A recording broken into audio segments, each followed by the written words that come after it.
हाँ बेटा, तो आज हमारा फर्स्ट ईयर का लेक्चर नंबर 50 होने जा रहा है, जो कि हम सीक्वेंस इन सीरीज़ की एक्सरसाइज 6.4 पे पहुँचे हुए हैं, और जिसमें हम जीपी को डिस्कस कर रहे थे कल तक।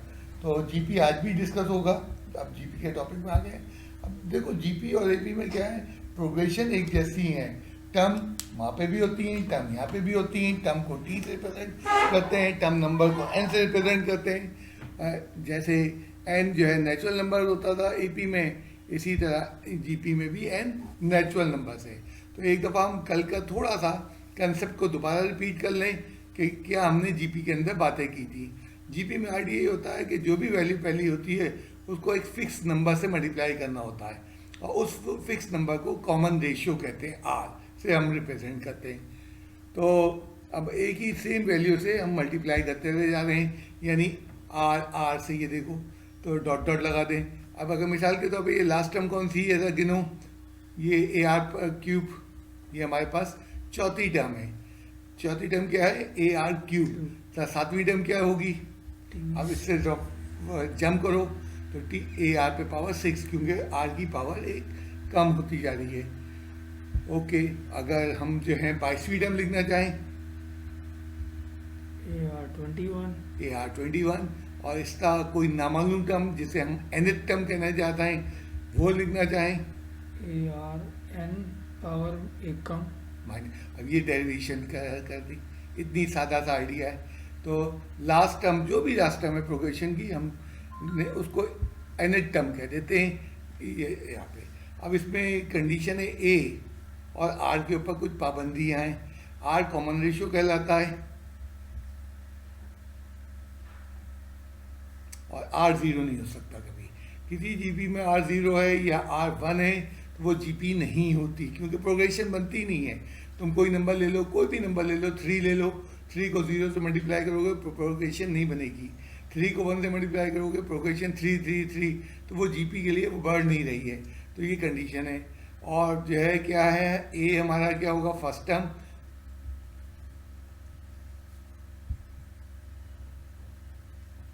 उसमें जो है फर्स्ट टर्म 0 नहीं। अब देखो, एपी में ही कोई पाबंदियाँ नहीं है, ये जीपी की पाबंदियाँ हैं, एंड जीपी की पाबंदियों को हमें फॉलो करता है। मैंने कहीं ये नहीं कहा कि आर नेगेटिव नहीं हो सकता, मैंने नहीं कहा कि आर फ्रैक्शन हो सकता। मैंने जो कहा है वो 0 और 1 के लिए बताया है कि आर 0 नहीं हो सकता और आर जो है 1 नहीं। बाकी इसका मतलब है आर की वैल्यूज निकल सकती हैं। एंड आर निकालने का तरीका second term divided by first term, ज़्यादा अच्छा फॉर्मूला है। Preceding term divided by previous term, कोई भी अगली टर्म को पिछली टर्म से डिवाइड कर दो तो आर आपको मिल जाएगा कि आर क्या आ रहा है। तो ये मैंने थोड़ा सा कल का रिवाइज किया। अब हम चलते हैं और तुम्हारे होमवर्क के कुछ डिस्कशन करते चलेंगे।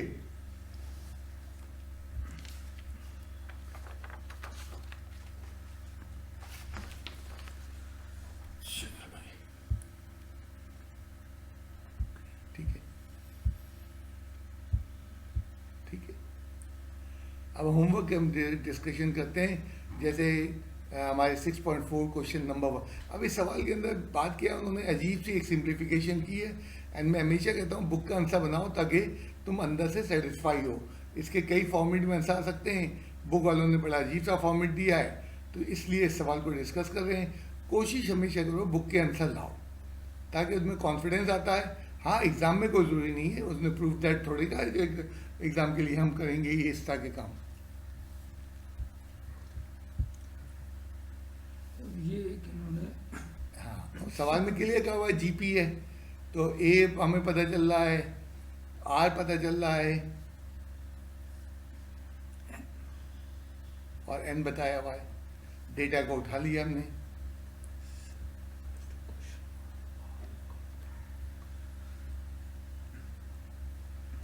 आर निकालने के लिए कंसेक्यूटिव 2 टर्म को डिवाइड कर लो, किसी 2 टर्म को।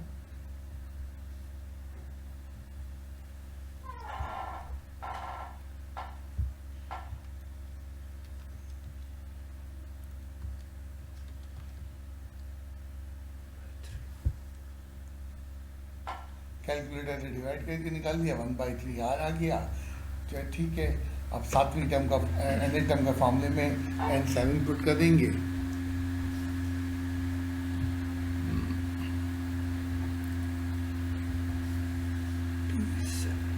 बट जीपी में होता है कि जो पावर की सिंप्लीफिकेशन इंडाइसिस की, हमारा बच्चा इससे घबराता है।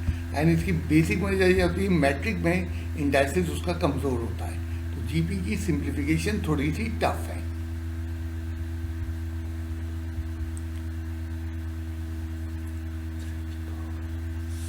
ठीक है,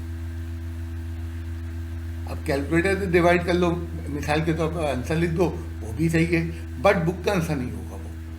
तो इसलिए हम क्या कर रहे हैं, कैलकुलेटर से डिवाइड नहीं कर रहे हैं, हम उसको आराम आराम से सॉल्व कर रहे हैं, पावर को ऊपर ले आए, बल्कि नहीं ऊपर ना क्या जरूरत है।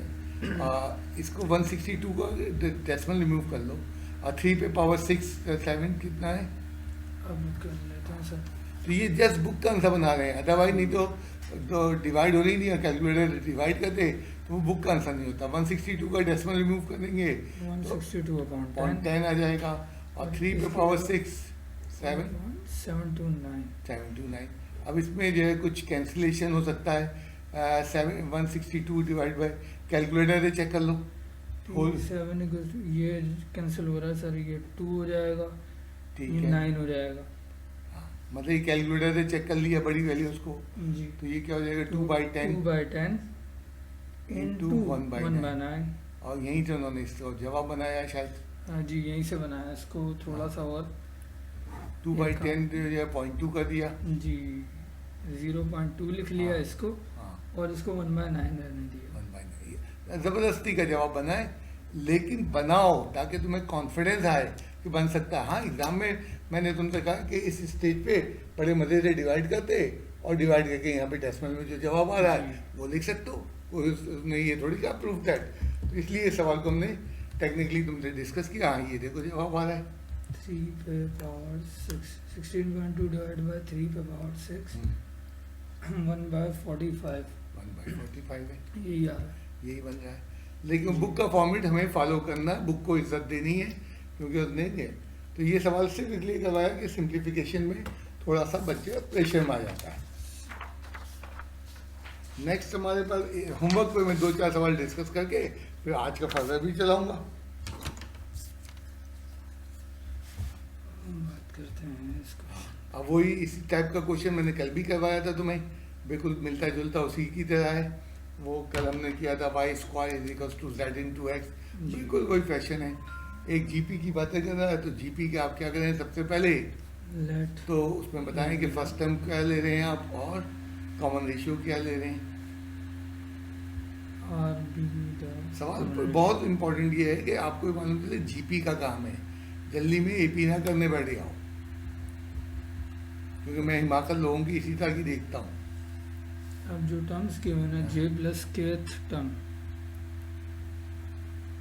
अब उसको लिखो पहले, मतलब जो प्रूव करने जा रहे हो उससे पहले चीज़ें तो फाइंड करो। तो n का formula A R N minus 1, इस फॉर्मूले एन की वैल्यू जो है यहाँ पे जे प्लस के,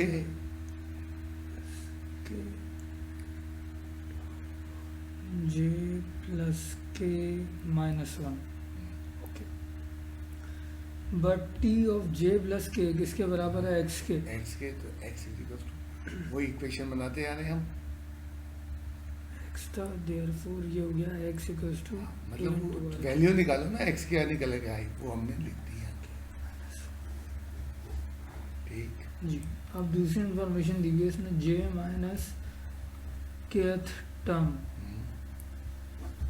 सेम फार्मूला अप्लाई करते हैं, ये आ रहा है -1, यहाँ टी ऑफ जे माइनस के, जे माइनस के जे माइनस के टर्म की वैल्यू जो है उसमें वाई दी हुई है, वाई थी, तो देयरफॉर y = r की पावर j माइनस के -1। अगर चाहो तो यहाँ पे तुम जेड टर्म भी अगर चाहो तो लिख दो।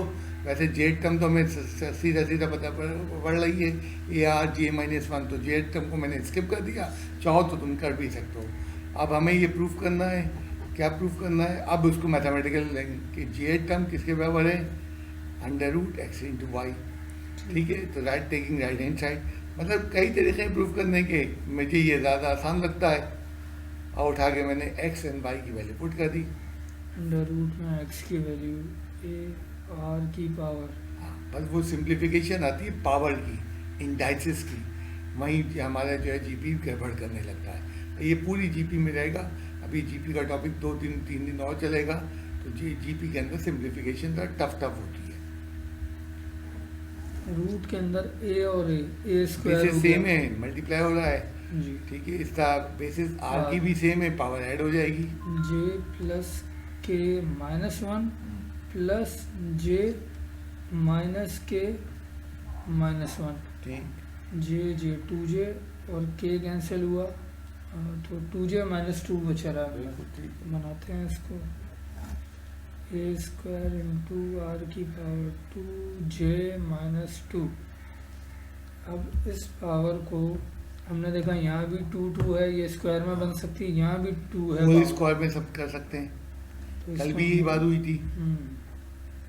तो इसको पावर 2 कॉमन ले लेंगे तो ये जे माइनस वन हो जे जाएगा माइनस 1 बच जाएगा, और होल स्क्वायर करके होल बाहर का आएगा। स्क्वायर। अगर किसी को नहीं समझ में आ रहा, पावर मल्टीप्लाई कर दो, स्क्वायर हो जाएगा ये का, और जो है ये जे माइनस वन जो है 2 से 2j मल्टीप्लाई, माइनस 2 बन ठीक जाएगा है। वापस। और इसको सिंप्लीफाई करते हैं, रूट कैंसिल हो गया साइड यहाँ में आ से, जाए। तो यहाँ स्क्वायर की वजह से रूट कैंसिल हो गया। इंटू आर की पावर जे माइनस 1 वन बचेगा। ये नहीं, हाँ ठीक है। ठीक है।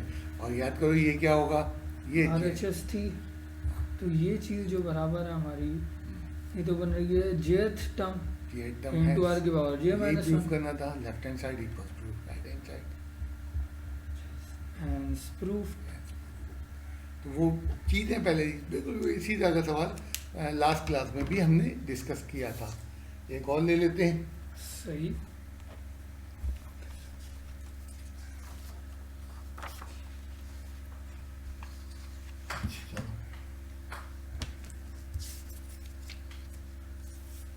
नेक्स्ट क्वेश्चन जो है वो हमारे क्वेश्चन 6 है। अच्छा सवाल है।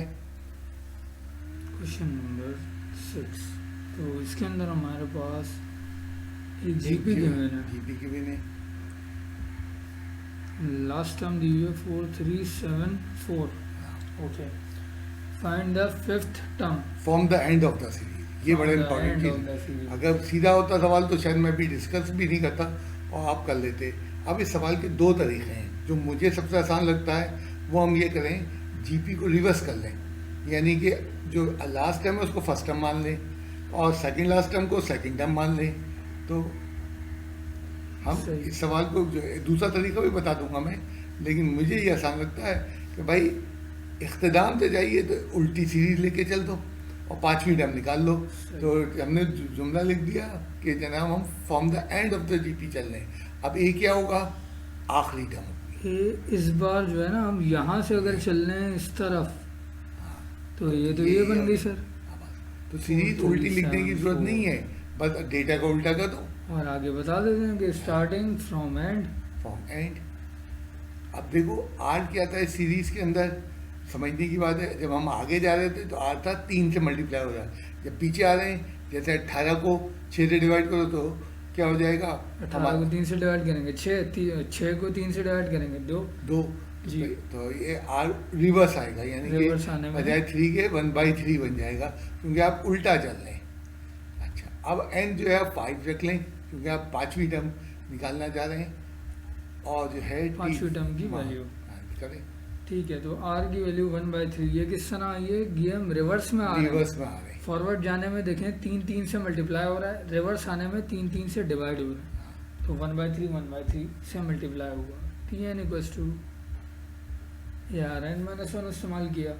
यहाँ से बच्चा T5 की वैल्यू रखते हुए a इंटू आर की पावर 5-1 करेगा। उसके बाद T5 यहाँ से स्टूडेंट कैलकुलेट करेंगे 4374 इंटू आर की पावर 4, बल्कि आर है इनके पास, 1/3 की पावर 4।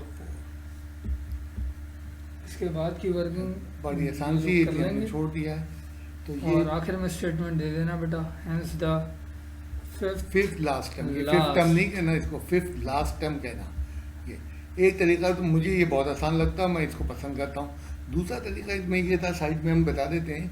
दूसरा तरीका ये है कि पहले हम ये जो हमें सीरीज दी है और इसकी लास्ट टर्म 4374 है, ये मालूम करें इसका टर्म नंबर क्या है, यानी ज़्यादा जल्दी से डेटा बना लो। A2 है, A2 है, ठीक है, और जो है R3 है, R3 है, ठीक है, और जो है TN जो है 4374 है, 7374 है। ठीक है। और यहाँ हम फॉर्मूला लगाएं TN का और क्या निकाल लें, N निकाल लें। पर निकालेंगे नहीं।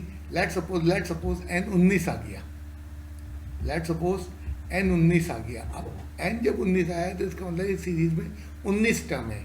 आखिरी टर्म कौन सी है, वो जो है 19वीं। 19वीं। उस 19वीं से पहले कौन सी होगी, 18वीं। अब ये तुम्हें मैनुअल गिनना पड़ेगा, तो इसका 5 पीछे कर लो। 18, फिर 17, फिर 16, फिर 15, ये टर्म होगी ये टर्म हमारी 5वीं लास्ट टर्म। Last term. तो ये तरीका, ये ज़रा लंबा तरीका है, वो हमारा सीधा सीधा तरीका मुझे ज़रा वो पसंद है। अगर तुमने इस तरह किया है तो जब भी रॉन्ग नहीं है। सही।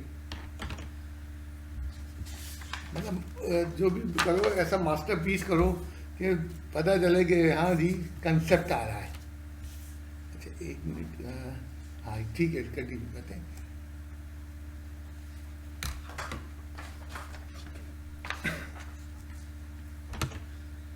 Question 7.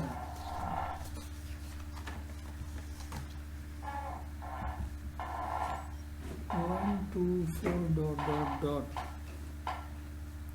ये is an GP, ठीक है।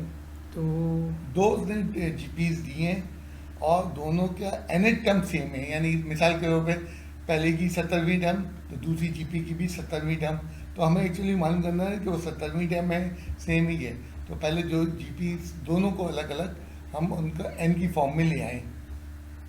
तो जी। दो डिफरेंट जीपीज हैं, तो इनके हम डेटा तैयार करते अलग अलग डेटा होंगे दोनों की, टू और एनेट टर्म का फॉर्मूला लगेगा, n=n, ठीक है। और Tn यहाँ से मुझे चाहिए, ठीक है। इसी तरह यहाँ पहले का इसको चलो चलें, इसको कर लेना पहले। Tn=n/r⁻⁻1 GP है, हाँ ठीक तो मैंने GP की लास्ट टर्म का फॉर्मूला लगाया। Tn चाहिए, A1 है, R2 है, N है और -1। ठीक है, तो Tn=2n−1, ठीक है। ये पहली ये अब पहली इसी का जब हम डेटा बनाएंगे तो ए कहने पे जाए ए डैश कर दें, क्योंकि हाँ, क्योंकि एक ही 256 सवाल के अंदर ए सेम नहीं है, जी। ताकि इसलिए ए डैश कर दिया, आर डैश कर देंगे उधर, R' ये हम निकाल लेते हैं, आर डैश कर दो, 128, R1 कर दो, सही।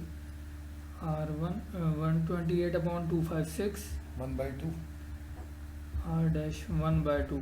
ठीक। इसी तरह और क्या रह गया, N है, एन है, एन डैश नहीं कहेंगे क्योंकि दोनों में जी। टर्म्स की तादाद सेम है, तो एन को एन ही कहना पड़ेगा। लेकिन हाँ, Tn' टी एन डैश कर दिया, जी। टर्म बदल जाएगी लेकिन एन नहीं बदलेगा। जी सर। Tn का फॉर्मूला इस्तेमाल किया *r⁻n−1 यूजिंग दिस फार्मूला। तो Tn dash A' into R dash R- power, R dash पे पावर n-1 ब्रैकेट लगा के लिखते हो हम। जी। अब हम इनकी वैल्यूज रिप्लेस कर देते हैं। T' A' की वैल्यू आई थी 256, R 1/2 की पावर n-1, 2 1 2 और ये 256 बस यहाँ तक हम पहुँच गए। अब कंडीशन याद करो, वो कह रहा है दोनों की प्रोग्रेशन की एनेट टर्म सेम है, तो according to given condition Tn = Tn dash. पहले हमने दोनों की एनेट टर्म निकाल ली, अब हमने कंडीशन को यूज़ करना है। कंडीशन कह रही है कि दोनों के जो है एनेट टर्म सेम है, ये दोनों बराबर हैं अकॉर्डिंग टू कंडीशन। अब हमने इनकी वैल्यूज रिप्लेस कर ली। Tn की जगह 2 की पावर n-1 और इसकी वैल्यू लिखते हैं 256 इंटू 1/2 की पावर n-1। हाँ। अब देखो n हमारा सब्जेक्ट है, अब जो है सिंप्लीफिकेशन है वो n मालूम करना है। अमूमन तुम लोग क्या कर रहे हो, आज भी मेरे पास मैसेज आए थे कि n को लेके भाई n को अलग हटाओ, जो चीज़ मालूम करनी होती है इक्वेशन में उसको अलग हटाते हैं। अब कई तरीक़ों से यहाँ पे हम सिंप्लीफाई कर सकते हैं। 1/2 पे पावर, देखो हमने एक छोटा सा स्टेप लिया, और 2 पे पावर n-1 को क्रॉस मल्टीप्लाई कर लो। जो चीज़ मालूम करनी है उसको क्रॉस मल्टीप्लाई करके अलग करो ना, उसके साथ चीज़ों को उलझाओ नहीं।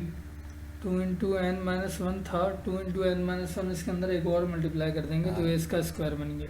बिल्कुल स्क्वायर बन गया। इज इक्वल टू 256 बचा फाइव बस। सिक्स बचा। अब देखो बेस 2 है, तो पहले तो लेफ्ट हैंड साइड पे 2 पे पावर 2n माइनस 2 कर लो, पावर से पावर मल्टीप्लाई कर लो। 2 पे पावर 2n माइनस 2 बन गई सर। ये ठीक है। जी। अब 256 को 2 के बेस में तोड़ो, 2 2 के लगा बेस के में ब्रेक करने के लिए कैलकुलेटर का तरीका हाँ, है। अब आप पावर तुक्के लगाइए, 2 पे पावर 11 लगाइए, 2 पे पावर 4 लगाइए, जिस पावर पे सर्ट बेसिस सेम होगा तो जब पावर इंडेक्सेस निकलेगा ना। हमारी मैट्रिक का बहुत बच्चा कमज़ोर है और ये गड़बड़ी करता रहता हो। 2 की पावर 8। 2 पे पावर 8 पे 256 आ गया।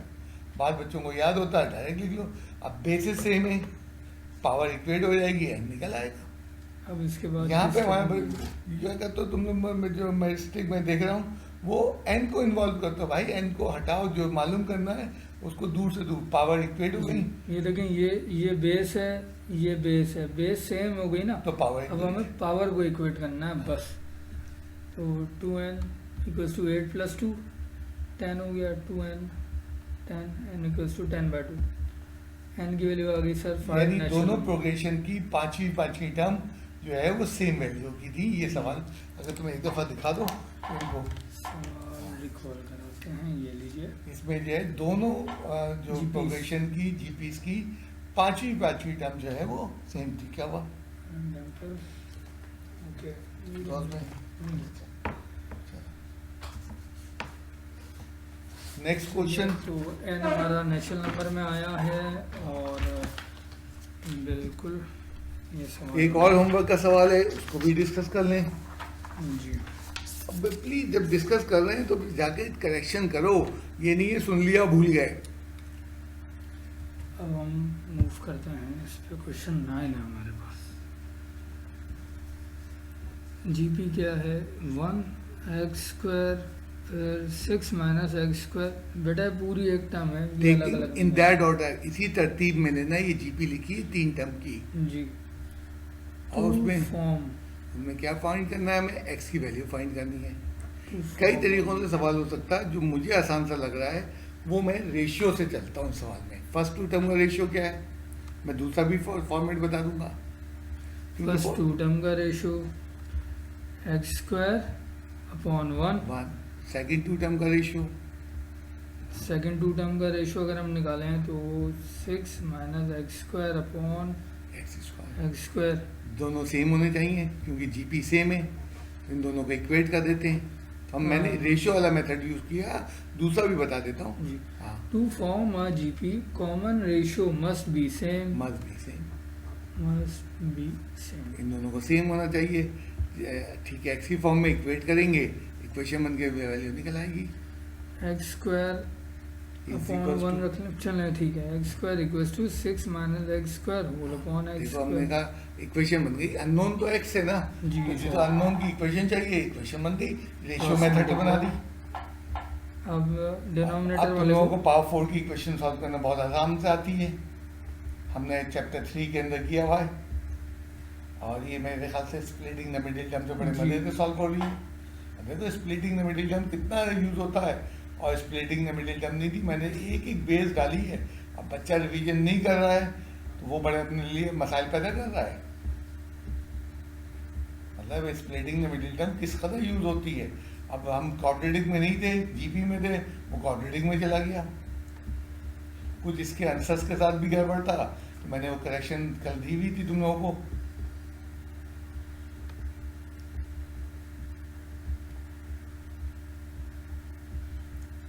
जब x² प्लस 3 की वैल्यू हमने रखी तो x² इक्वल्स टू -3। आयोटा पे चला जाएगा। x इक्वल्स टू रूट लिया तो प्लस माइनस अंडर रूट -3। अब रूट में माइनस आ गया, यानी कि √3 टाइम्स ऑफ आयोटा। तो इसको हम लिखते हैं यहाँ x equals to plus minus under √3। Iota root से बाहर है, ये आ गया एक का आंसर। दूसरी अब फैक्टर को दूसरे solve करें। फैक्टर को हम सॉल्व करते हैं इसको। x² equals to 2, x equals to plus minus under root 2। ठीक, सोल्यूशन सेट में लिख दो। जब भी कोई चीज़ फाइंड कर रहे हैं सोल्यूशन सेट में लिख सकते हैं। 4 आंसर आए, यानी इस सीरीज में ही हो सकता है। इसका लिख अल्टरनेट सकते हैं और x इक्वल्स टू करके सॉल्यूशन सेट में सेम आंसर ऐसे भी लिख सकते हैं, ठीक है। कोई इशू नहीं होगा किसी भी सूरत। अब इसका दूसरा फॉर्मेट मैं बता दूं, जी पेज ब्लैंक लो दूसरा और थोड़ा यहाँ लगा दो। इसका दूसरा तरीका भी सुन लो, अगर कोई तुम इसका करना चाहते हो तो इसका कर लो। अच्छा ठीक है। यहाँ तक पहुँच गए हम ये सेकंड काट दो, जरूरत नहीं है अब हमें सेकंड मेथड के अंदर। अब उसके बाद टी एन का फॉर्मूला लगा दो, थर्ड टर्म में ए आर पे पावर n-1 वन, तो थर्ड टर्म में T3 तीन T three is equals to ar3-1 t3 equals to T three की वैल्यू पुट कर देते, t3 की value 6 minus x square, 6 minus x square a equals की to value भी put कर दी जाए 1 और आर की वैल्यू ऊपर निकाली भी है, एक्स स्क्वायर, हाँ, एक्स स्क्वायर का स्क्वायर। स्क्वायर, वही इक्वेशन बन जाएगी। जी। इक्वेशन तक ले आओ। तो मैंने इसलिए नहीं किया कि वो रेशियो से 3 टर्म थी, हाँ 18-20 टर्म होंगी तो हम वहाँ से, तो बच्चों को ये सेटिस्फाई किया, बेसिकली टी एन का ही फॉर्मूला है, ठीक है। तो ये एक अल्टरनेटिव मेथड है, सही। करना चाहो तो इसका भी कर सकते हो। नेक्स्ट क्वेश्चन से पहले मैं फिर तुम लोगों को याद दिला दूँ कि इंशाल्लाह ताला मंडे से मैं फिजिकल क्लासेस शुरू कर दूँगा, एंड फिजिकल क्लासेस हम मंडे से शुरू कर लेंगे, और जो है अगर किसी की प्रॉब्लम है तो ऑनलाइन क्लासेस भी जारी रहेंगी, क्योंकि कुछ घरानों से मुझे व्हाट्सएप मैसेजेस आ रहे हैं कि उनके यहाँ करेंटीना की हवा आना मुश्किल है, तो जो है दोनों क्लासेस चलेंगी, फिजिकल भी चलेंगी ये भी। और मंडे को मैंने आपको बताया कि मंडे को जब आप आएंगे तो आपका क्लास वर्क भी चेक होगा, और जनाब जो है मंडे को जो है हमारे पास जो है वो चैप्टर 13 से 13.2 चेक होगी, ठीक है। तो ये ज़रा याद रखना। तो मैं खुद भी इंशाल्लाह कोशिश करूँगा, मैं आके बैठूँ सामने, एक हफ्ता हमने गुजार लिया है, तो मंडे से हम अपनी फ़िज़िकल क्लासेस शुरू करने जा रहे हैं। अब हमारा सेकंड हाफ शुरू हो रहा है। सेकंड हाफ में हम क्या करने जा रहे हैं कि तुम्हारे होमवर्क का डिस्कशन ख़त्म हो गया, तो थोड़ा जो सवाल बचे हुए थे 6.4 के उनको लाते हैं। बुक का सवाल है, शुरू करूँगा, पहले उसको पढ़ाऊँ। अच्छे इंटरेस्टिंग क्वेश्चन है, जीपी की एप्लीकेशन दिखा रहे हैं। जी। देखो कल तक का वर्ड प्रॉब्लम कम थे, अब देखो वर्ड प्रॉब्लम कितने मज़े से आना शुरू हुए। तो क्वेश्चन 11 में a ping pong ball is drop vertically on A table from A height of 81 centimetre above the table. It always bounces back 2/3 of the distance of the previous fall. How does it bounces back after striking the table for the fourth time? अब ping pong ball क्या होती है? वो table tennis की छोटी सी ball होती है जिसको आप ड्रॉप करते हैं तो पटकती रहती है। कहाँ से ड्रॉप किया? एक छोटा सा हाइट दिखा दो, कितनी हाइट थी। अब तस्वीर बनाने से क्या हुआ, एरो हेड तक दिखाया हमने और लिखा कहाँ से गिरी है, 81 सेंटीमीटर से। 81 सेंटीमीटर से। अब ये रुकेगी नहीं, तुम्हें मालूम है जैसे ये बॉल जाके पकाएगी रिबाउंड होगी, लेकिन रिबाउंड होते हुए वो 81 नहीं जा रही है। वो कितनी जा रही है लिखना, 2/3। तो 2/3 के लिए सब में यहाँ पे कर लेना कि 81 मल्टीप्लाई बाई ये 2/3, इसका मतलब है क्या दिया हुआ है उसने, कॉमन रेशियो दिया हुआ है। ऐसा करो तो ये 27/54 बन जाएगा, यानी रिबाउंड होगा 54 सेंटीमीटर। ये लिख दो 54 लिख दो। 54 अब ये तुम अगर ये तस्वीर बनाओगे ना तो तुम्हें एक बात बड़ी क्लियरिटी के साथ समझ में आएगी, और इस तरह के सवाल अभी मजीद भी इस चैप्टर में आएंगे। अब फिर ये वहाँ रुकेगी नहीं, फिर ड्रॉप होगी, सेम पॉइंट से ड्रॉप हुई, सेम 54 से ही ड्रॉप होगी, ठीक है। अब फिर रिबाउंड होगी, अब फिर रिबाउंड होगी तो तो 54 का 2/3 जाएगी वापस ऊपर, तो ये हो जाएगा 3 बंदा तो 24 कितना हो जाएगा 3। एक मिनट, ये 2/3 आपकी चली गई, ये रिटर्न यहाँ पर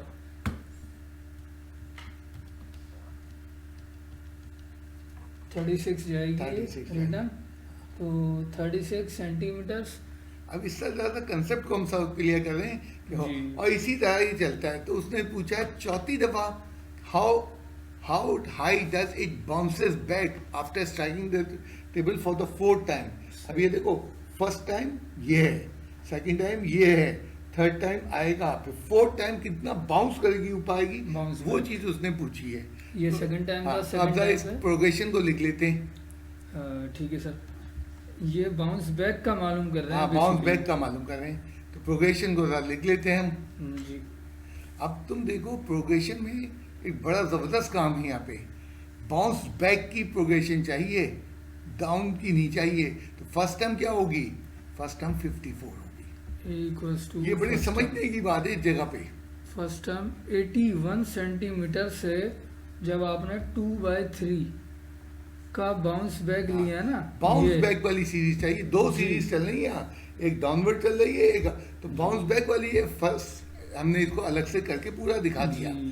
तो यहाँ मिस्टेक बच्चे के साथ क्या होती है, वो ए को जो है 81 ले 81 लेता रख लेता है। हाँ, तो इसीलिए तुम इसकी खास तौर पे ये तस्वीर जो बनाओ, जी। तो वो तुम्हें और एरोहेड लगा लगा के हमने जो बनाई है, ताकि तुम्हें मालूम विच सीरीज से तुम हैंडल कर रहे हो। तो यहाँ दो सीरीज हैं, एक डाउनवर्ड वाली है, एक अपवर्ड वाली है। We are not interested in downward, हमें अपवर्ड पूछा है। ये वाली हाँ, 1 2 और बल्कि 3 एक के 4। आगे लिख दो, तो पॉल लाइक दिस हाँ, आफ्टर इसके आगे स्ट्राइकिंग, बताते हैं। ये वजाहत भी कर दो कि ये height gain by the ball बहुत आसान सवाल है, Faster. हलवा सवाल है। अगर बच्चे के ये क्लियर हो जाए कि भाई दो सीरीज चल रही है और हम किस सीरीज में इंटरेस्टेड है। Height gain by the ball after After- first strike. हाँ, पहले स्ट्राइक के बाद जितना उठी ये वो है। बस ए तो और दिया इसकी हुआ है, सीरीज चाहिए। अब हमें डेटा में ए दिया हुआ है, जी। आठ दिया हुआ है, और चौथी दफा है N4 पुट कर दो। N4 हो गया सर, T4 चौथी टर्म की चौथी value टर्म चाहिए, चौथी दफा राइस कितना हुआ? जी।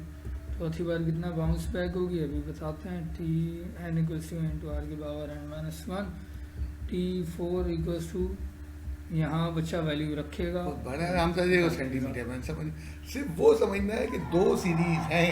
ये जब आप फिगर बताओगे तो आपको क्लियरिटी आएगी कि दो सीरीज है। ऐसे 2-3 सवाल और भी आने वाले हैं अगली क्लासेस में, तो बिल्कुल यही आइडिया उनमें भी हम लगाएंगे। सवाल बहुत आसान है 6.4 का, बट मुश्किल ये है थोड़ा सा उसको समझना है, निकाल के लाना है। अब इसका आंसर वो इसमें होगा डिस्क्रिप्शन में पूरा पूरा वर्ड प्रॉब्लम वर्डिंग में जवाब देंगे। वर्डिंग में जवाब बिल्कुल देंगे। छोटा सा सवाल था इसी तरह। अब आज जितने सवाल आ रहे हैं सब इसी टाइप के आ रहे हैं, सही। तो मैंने देखा बता। तो नेक्स्ट क्वेश्चन क्या होगा हमारा? नेक्स्ट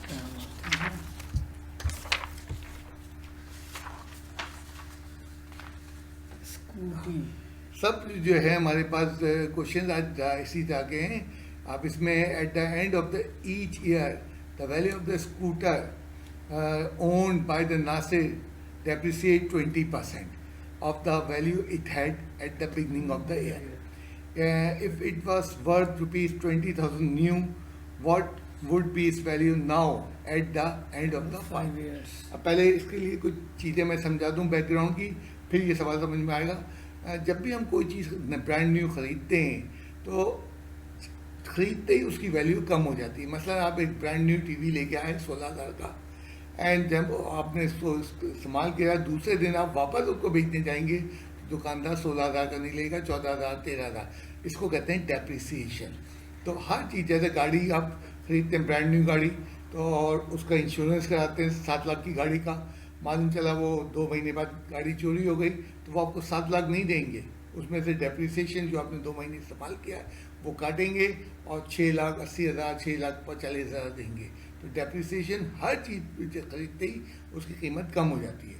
भाई पुराने ज़माने का सवाल है, 20,000 की स्कूटर तो अब नहीं आती, उन्होंने कहा 20,000 की स्कूटर खरीदी थी, तो 5 साल बाद अगर उस पर 20% का डेप्रिसिएशन हो रहा है, घटाव हो रहा है, तो जनाब वो 5 साल बाद कितनी उसकी वैल्यू होगी। तो सबसे पहले तो हम ये जानना चाहेंगे कि जनाब ये एक जीपी है, क्योंकि डेप्रिसिएशन मल्टीपल आता है। अब यहाँ कहीं सवाल में नहीं लिखा, लेकिन ये एक जीपी है और जीपी की तरह चूक करेंगे।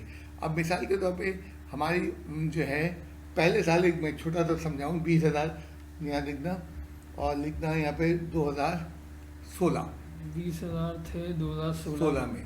अब देखो 2016 को जनवरी में मिसाल के तौर पे मान लेते हैं नासिर साहब ने स्कूटर खरीद ली। अब वो स्कूटर 2016 के आखिरी दिन कितने की होगी? वो 20,000 की नहीं होगी और वो कम हो जाएगी। मिसाल के तौर पे उसकी कीमत ले लेते हैं 18,200।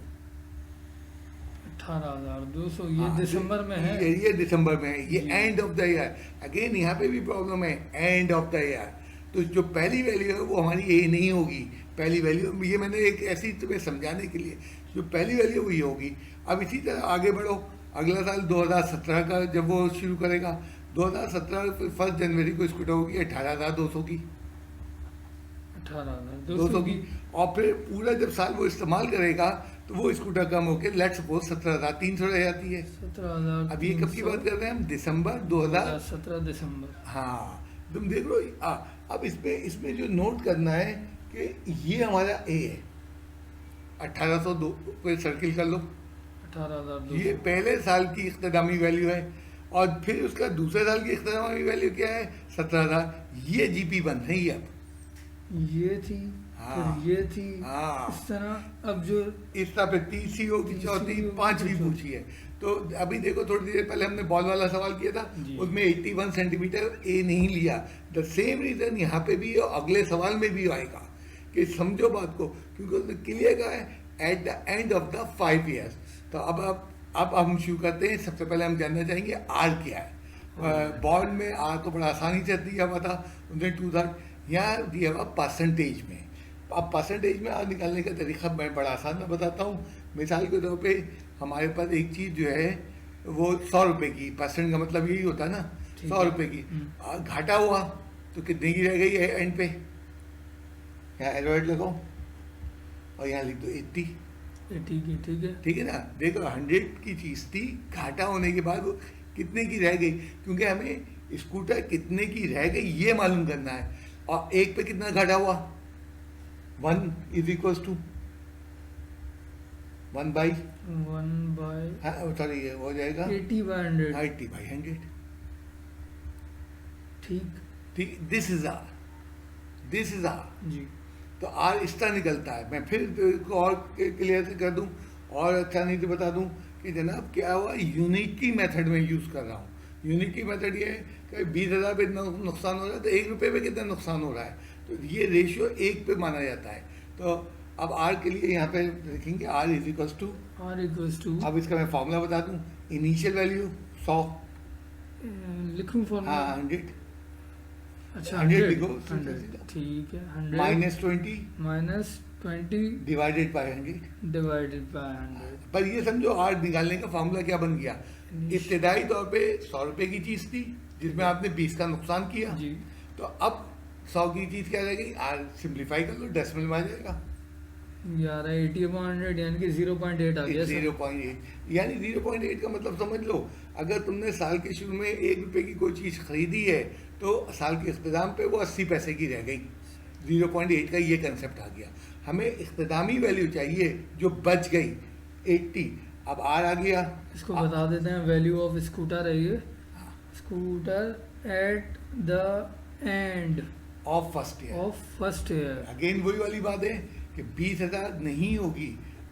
साल के इख्तिताम पे क्या है, अब निकाल के दिखा दो उन्हें जी। तो ए हमें नहीं पता था, A = 0.8, आर पता लग गया। अच्छा, इसमें पता है क्या करते हैं? 20,000, क्योंकि ये वही बाउंस बैक अगर बॉल वाला याद करें तो इनिशियल वैल्यू ये नहीं, ये वैल्यू थी। सही है, मल्टीप्लाई कर दो तो ये बन जाएगा 8 से मल्टीप्लाई हो जाएगी तो 16,000 रुपये। अब देखो बात क्या है, GP है। वही पिछले पिंग पोंग वाला बॉल का मसला है कि 20,000 ये नहीं है, हमसे साल के इख्तिताम की बात कर रहा है। तो साल के इख्तिताम पे 16,000 की स्कूटर होगी। ए आ गया, आर आ गया। अब कितने साल बाद की वैल्यू चाहिए? 5 साल की। 5 साल की लो, खत्म हो गया। T5 = क्वेश्चन मार्क, TN का फॉर्मूला इन्हें आता है A × R⁻n-1। तो T5 AR 5 - 1 4। यहाँ वैल्यू सब्सटीट्यूट करते हुए बच्चा यहाँ से आंसर निकालेगा। 5वें साल के आंसर आ जाएगा। भाई मैं मानता हूँ सवाल को कई तरीके से कर सकते हैं। मुझे ये बड़ा लीस आइडिया लगता है, बड़ा अच्छा आइडिया लगता है कि जो चीज़ पूछी गई है उसके पीछे पड़ जाओ ना। एंड की चीज़ पूछी गई है। बहुत सारे टीचर जो है इसको एक को जो है 20,000 लेके 1 साल बढ़ा के करते हैं, वो भी रॉन्ग नहीं है, लेकिन मुझे ये आसान सा तरीका लगता है। अब आर का देख लो मसला, परसेंटेज पे मैंने बड़ा आसान सा तुम्हें समझाया। Initial value 100, initial value minus loss, depreciation माने लॉस हो रहा है, ठीक। Divided by initial value. Divide by initial value. R यही तो होता है, चेंजेस जो आ रही हैं, कितनी चेंजेस आ रही हैं। जी तो इनिशियल वैल्यू हमारी परसेंटेज थी, तो परसेंटेज 100 पे हमने देखा कि 100 पे हमें 20 रुपये का 20 नुकसान रुपये हुआ, का। और डिवाइडेड बाई, तो आर बहुत सारी किताबों में आर को जो है कॉमन रेशियो नहीं कहते, रेट कहते हैं। ख़ासतौर पे जब तुम लोगों ने कभी इकोनॉमिक्स वगैरह पढ़ी तो वहाँ पे रेट के तौर पे पुकारा जाता है। इसके कहते हैं डेप्रिसिएशन घट रहा है, अभी अगले मिसाल में बढ़ेगा तो उसको कुछ और कहते हैं। बहरहाल रेट क्या है, रेट ये है कि 0.8 से आपकी जो है चीज़ें कॉस्ट हो रही। तो थोड़ा अच्छा सवाल है और जो है डिफरेंट। एक और सवाल ले लेते हैं।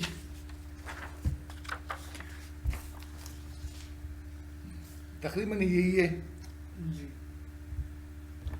अब यहाँ Aslam invested ₹1 lakh at the compound interest 6% per annum. Find the compound amount after 8 years. Also find the profit. अब ये सवाल पिछले ही सवाल जैसा है, लेकिन इंटरेस्ट का मतलब है फ़ायदा हो रहा है, चीज़ गेन कर रहे हैं हम। तो यहाँ पे ज़रा सा उससे देखेंगे। इसमें ये थोड़ा सा इंटरेस्ट का मैं समझा दूँ, याद दिला दूँ। इंटरेस्ट दो टाइप के होते हैं, एक सिंपल इंटरेस्ट होता है और एक होता है कंपाउंड इंटरेस्ट। सिंपल इंटरेस्ट ये होता है, मिसाल के तौर पर आपने बैंक में 1000 रुपये जमा करा है, हर साल बैंक वाले ने आपको 10-10 रुपये देते गए। कंपाउंड में क्या होता है, आपने 1000 रुपये जमा करा है, 10 रुपये मुनाफा आया, वो आपको नहीं मिलेगा, वो आपके जाके असल रकम में जमा हो जाएगा। यानी आपकी रकम थी 1000 तो उसमें 10 रुपये बढ़ जाएंगे, और वो जब बैंक में ही जमा होते रहेंगे, इंटरेस्ट आपके हर साल नहीं मिलेगा। जब आपने जितने साल का तय किया होगा उस वक्त जाके देंगे, तो जो फाइनल अमाउंट आएगा उसको कंपाउंड अमाउंट कहते हैं। कंपाउंड अमाउंट में क्या मतलब क्या है कि आपकी जो प्रिंसिपल वाली जो आपने जमा कराया और प्रॉफिट मिलके आपको 8 साल बाद क्या चाहिए। ठीक है, प्रॉफिट का मैं बता दूंगा आखिर में कैसे निकलेगा। सबसे पहले यहाँ पे भी वही मसला है, इंटरेस्ट कब मिलता है, जमा कराते ही नहीं मिलता, 1 साल बाद मिलता है। बिल्कुल वही वाली बात है स्कूटर वाली कि 20,000 की स्कूटर ले ली, 20,000 नहीं है। इसीलिए इंटरेस्ट भी जो है ये आपका जो है 1 लाख नहीं है। तीनों सवाल सिमिलर हैं। पिंग पोंग की बॉल में जब बॉल 81 से गिरी तो वो ए नहीं है, हर जगह रीज़न डिफरेंट है बट एक जैसा है। तो सबसे पहले हम जानना चाहेंगे कि 6% या आर कैसे होगा। अब यहाँ आर के लिए लिखो कि जनाब 100 रुपये परसेंटेज है ना, ठीक है, और उसमें क्या किया, आपको क्या ऐड हुआ, आपका 6% हुआ। इसमें हम ऐड डेप्रिसिएशन नहीं होगा, इसमें ऐड होगा। देखो डेप्रिसिएशन में घटा हो रहा था, जी। यहाँ नुकसान, और डिवाइडेड बाय 100। डिवाइड बाय 100 सही। ठीक है। इनिशियल वैल्यू हाँ प्लस यहाँ प्रॉफिट हो गया, वहाँ लॉस हुआ था। हाँ, तो सही बस है। ये आर का आइडिया है। आर वही है, ग्रोथ रेट है, तो ये 1.06 हो जाएगा। 100 आर हो गया 1.06। ठीक है, अब इसे हमें पता चल गया, अगर हम 1 रुपया लगा रहे हैं तो साल के इख्तिताम पे 1.06 वो बन जाएगा। This is called unity method. तो आर ज़रा से डिफरेंट तरीके से निकल रहा है। अब ए क्या होगा, ए क्या होगा, जो ए 1 लाख तो नहीं होगा, जी 1 लाख तो इनिशियल था, तो ए के लिए वही करेंगे, लिखो 1 लाख मल्टीप्लाई बाय आर, जैसे हमने पिंग पोंग की बॉल में किया। जो आपका अमाउंट था ना, लाख रुपया, हाँ। 1 2 3 4 5, ये डायरेक्ट इस्तेमाल नहीं होगा, ये पूरे साल का प्रोसेस होके जब कंपाउंड इंटरेस्ट 1 बन जाएगा हाँ, तो ये है हमारी जीपी की ए। ये आ फिर गया, जो मल्टीप्लाई amount कर लो, बचा- मल्टीप्लाई करके लिख दो वहाँ पे, सही सही, आगे जाने की जरूरत नहीं है। ओके मल्टीप्लाई करके अब हम इनको लिख देते हैं, क्योंकि हमारी जीपी बन गई थी 106,000। ये ये हमारी आपका जो है first term। फर्स्ट टर्म बनी है। हम्म। बाकी आर मालूम है, एन बता दिया उसने, लगाइए निकल आएगा अमाउंट। सही। Tn equals to into are की पावर n-1, तो T8 equals to into are की पावर 7, 8 - 1 से पूरा सॉल्व कर लेना इसको। ठीक है 106,000,7। अच्छा आर कितना है, 6 की पावर 7। कैलकुलेटर यूज कर लो बस। जी मैं इसमें वो प्रॉफिट का जवाब देने के लिए इसको पूरा कर रहा हूँ, 1.6 हालांकि प्रॉफिट तुम्हें खुद समझ में आ जाना चाहिए था, पावर लेकिन 7 है मल्टीप्लाई बाय 106,823 159,384.80। अब आपने 8 साल पहले 1 लाख रुपया लगाया था, अब वो 1 लाख रुपया नहीं है, बढ़ गया है, तो प्रॉफिट कितना मिला, माइनस कर लो। अब प्रॉफिट के लिए तो कॉमन सेंस यूज़ करना है, जीपी यूज़ नहीं करनी है। कंपाउंड अमाउंट कितना होगा, कंपाउंड अमाउंट हमारा ये बना जो हमारे पास आ गया 159348.80 रुपीज़। ठीक ठीक है। है, अब जो अब प्रॉफिट profit- आएगा ये सवाल का हिस्सा है, ये आपने इसके साथ करना है, ये नहीं करना, ये करना है। Profit equals to compound amount minus principal amount. Principal amount क्या, वही लाख रुपए जो लाख लेके हम चल रहे थे। इब्तिदा में चले थे, जी यानी आपको इतना पैसा बैंक दे रहा है तो उसमें कुछ आपकी असल रकम माइनस कर दें, तो जो फालतू आ रहा है that will be called profit. सही। अब जो बचेगा वो आपका प्रॉफिट है। प्रॉफिट नहीं है, हमें कोई जीपी का कंसेप्ट नहीं चाहिए था, एक कॉमन सेंस का कंसेप्ट चाहिए था। तो मैंने इन सवालों को कोशिश की है, ऐसे एक दो सवाल और भी होमवर्क में इनको एक अलग पैटर्न से कराया, और ये हर सवाल में मैं समझा रहा हूँ, इन तमाम सवालों में जो पहली वैल्यू दी है that will be not a, और डिफरेंट रीज़न है।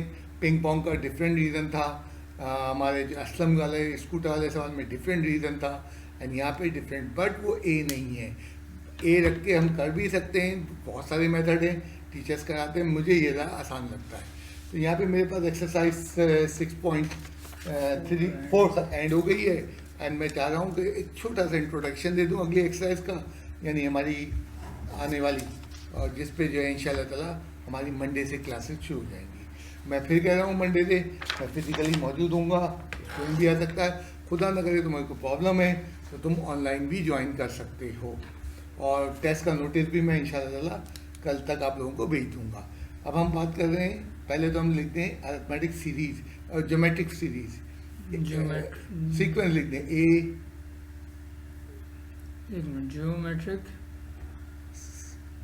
सीक्वेंस, सीक्वेंस यानी a comma a r square a r cube dot dot dot. Dot dot. अब ज्योमेट्रिक सीरीज क्या होगी, ज्योमेट्रिक सीरीज क्या होगी, ज्योमेट्रिक सीरीज बिल्कुल वैसी तरह का पैटर्न है जैसे हमारा एपी में था। एपी में पहले उन्होंने टर्म बताया, देन उसके बाद सम बताया, तो हम सम के टॉपिक पर आ रहे हैं कि अगर वो टर्म्स ऐड होने लगें तो सम का टॉपिक है। ये एक्सरसाइज 6.5 होगी। 6.5। तो आज मैं सिर्फ इंट्रोडक्शन करवा रहा हूँ, एक छोटा सवाल दे दूंगा, तो सीरीज और सीक्वेंस में डिफरेंस याद रखना बेटा। अच्छा, अब इसमें जारी बात है सम आएगा, सम को हम किससे रिप्रेजेंट करते हैं, एस एन से। अब वही एपी का हमें फ़ायदा मिल रहा है, एस एन। अब इसका फॉर्मूले क्या है, आज मैं फॉर्मूले लिख दूंगा, इंशाल्लाह नेक्स्ट क्लास के अंदर ड्राइव करके दिखा दूंगा। वही है, ए आर है। अच्छा, इसमें दो फार्मूले हैं, एक दूसरा फार्मूला भी है जी। पहले मैं दूसरा फार्मूला लिखूँगा, s n equals to a into r N minus 1 upon r minus 1। और कंडीशन ये है पहले वाले फॉर्मूले के लिए कि आर जो है वो लेस देन 1 हो, और ये अब ये क्यों कंडीशन है आज मैं इसको डिस्कस नहीं करूँगा, नेक्स्ट क्लास के अंदर कर दूंगा। बहरहाल एक बार बता दूं, कोई सा फार्मूला लगा दो हो जाता है, लेकिन कोशिश करो प्रॉपर फार्मूला यूज़ करना। यानी सीरीज अब दो टाइप की हैं, r less than 1, less than 1 का मतलब डेसिमल 1/3, 1/2, और ग्रेटर देन का मतलब 2, -7, ये लेस देन। तो मैं फिर तसल्ली दे दूं, दोनों फार्मूले एक जैसे हैं, कोई इसमें चेंज नहीं है। एक आखिरी सवाल हम कर रहे हैं, उसके बाद इसके ऊपर अप्लाई करके दिखा देते हैं तुम्हें। डेटा बनेगा, डेटा से पता चल जाएगा आर लेस देन 1 आ रहा है, ग्रेटर देन 1 आ रहा है, और उसको कर लेंगे। अब हम चलते हैं अपने आखिरी सवाल पे आज के। एक सवाल आ गया हमारे पास, एग्जाम्पल है जिसमें एक ज्योमेट्रिक सीरीज गिवन है। अब देखो उसने कहीं लिखा नहीं है ज्योमेट्रिक सीरीज, तो इसमें एक और भी मसला होता है, जब सीरीज नहीं लिखी गई है तो हमें पहले से वो प्रूफ करना पड़ेगा ये जीपी है। एक ये खतरनाक काम है। हाँ। अगर सवाल में उसने नहीं लिखा है तो आप पहले आप कॉमन रेशियो पहली दो टर्म और फिर उसका निकालें, तो ये करके देखना पड़ेगा पहले। और 18/6 सबसे पहले मुझे यानी कि ये करना पड़ेगा रफ में, दोनों बराबर आ रहे हैं, और ये जो चेक करते हैं 3 सर आ रहा है बराबर, तो लिखेंगे and the series is in GP. सही है, कॉमन रेशियो हाँ कॉमन अब रेशियो देखो ये आपने चेक नहीं किया एग्जाम में और डायरेक्ट शुरू हो गए, बड़ी एहतियात की जरूरत है। अगर प्रोग्रेशन नहीं लिखी है तो आपको चेक करना है। Therefore series is in GP. GP sir. अब डिक्लेयर हुआ ये जीपी है। अगर उसने जीपी लिखा होता तो मुझे आसानी हो जाती। अब ए पकड़ लो, A2 है पहली टर्म, R अभी निकाला 3 है, 3, अच्छा 3 जो है ये ग्रेटर देन ग्रेटर है। देखो ग्रेटर देन 1 का फिर कंसेप्ट सुन लो, नेगेटिव वैल्यू का कोई ताल्लुक नहीं है, मैग्नीट्यूड का ताल्लुक है। मिकदार 1 से बड़ी है ग्रेटर देन 1, और मिकदार 1 से छोटी है जैसे 1/2 1/7 तो लेस देन 1।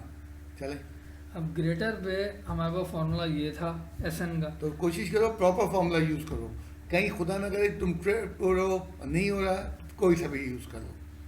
लेकिन मैं तुम्हें दिखाऊंगा कल नेक्स्ट क्लास में, हर दफ़ा हम पकड़ लेंगे कि R ग्रेटर देन 1 है या लेस देन 1। ऐसे it equals to 2 into R, यानी कि 3 की पावर 8 -1 अपॉन R -1। बस सिंपल सी कैलकुलेशन आ रही है।